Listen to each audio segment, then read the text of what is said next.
బాబోయ్! ఇన్ని మామిడి పళ్ళా? బహుశా వీళ్ళేమైనా మామిడి పళ్ళ బిజినెస్ పెట్టారేమో అనుకోకండి. ఇవసలు ఎందుకు తీసుకున్నామో కూడా నేనిప్పుడు చెప్తాను. ప్రతి సంవత్సరము ఇలా మామిడి పళ్ళు తీసుకొని ఫస్ట్ అయితే దేవుడి దగ్గర పెట్టి పూజ చేస్తాము. ఇంకా ఆ తర్వాత ఇంట్లో ఉన్న పెద్దలకైతే పెడతామనమాట. ప్రతి సంవత్సరం మాకు తోచినంతలో మామిడి పళ్ళైతే తీసుకొని ఫస్ట్ దేవుడి దగ్గర పెట్టి పూజ చేసిన తర్వాతే మేము తింటాము.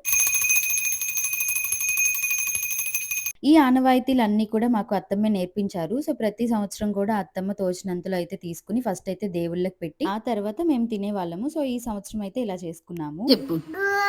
సరిగ్గా సరిగ్గా ఇంకా ఆ రోజే అమ్మవారి దర్శనం చేసుకొని చాలా రోజులయిపోయిందని చెప్పి, ఇంకా కనకదుర్గమ్మ గుడికైతే స్టార్ట్ అయిపోయాము. అత్తమ్మోళ్ళేమో ఆటోలో వచ్చారు. నేను ఆయననేమో బండి మీదయితే వెళ్ళాము. ఇంకా పొలాల వైపు నుంచి అయితే వెళ్ళిపోతున్నాము. ఎండ తగ్గాకే వెళ్దామని ఈవినింగ్ అయితే స్టార్ట్ అయ్యాము. అండ్ ఇవొచ్చేసి మొక్కజొన్న గింజలనమాట. సో, ఇలా ఆరబోసి ఇలా పెట్టారు. మొత్తానికి గుడికైతే వచ్చేసాము. దర్శనం అయితే జరిగింది. ఇంకా నేను, మామయ్య పిల్లల్ని తీసుకొని ఇంటికైతే వెళ్ళిపోయాము. ఇంకా ఆయనను అత్తమ్మ కలిసి శివాలయం, వినాయకుడి గుడి, కాళికాదేవి గుడి, గంగనం తల్లి గుడి, ఆంజనేయ స్వామి గుడి ఇలా అన్ని గుళ్ళకి వెళ్లి దేవుళ్ళకైతే మామిడి పళ్ళు పెట్టి కొన్నైతే పంచేసి ఇంటికొచ్చారు. సో, దేవుళ్ళకి పెట్టి మేము ఇంటికొచ్చిన తర్వాత ఆ మామిడి పళ్ళు అనేవి తింటాము. మీలో ఎంతమంది ఇలా చేస్తారో కామెంట్ సెక్షన్ లో అయితే కామెంట్ చేయండి. ఇంకా మా వంతు మామిడి పళ్ళు తినడం అయితే స్టార్ట్ చేయాలి. ఇంకొక మంచి వీడియోతో మీ ముందుకు వచ్చేస్తాను guys. Until then stay tune. Thank you all for watching. Bye.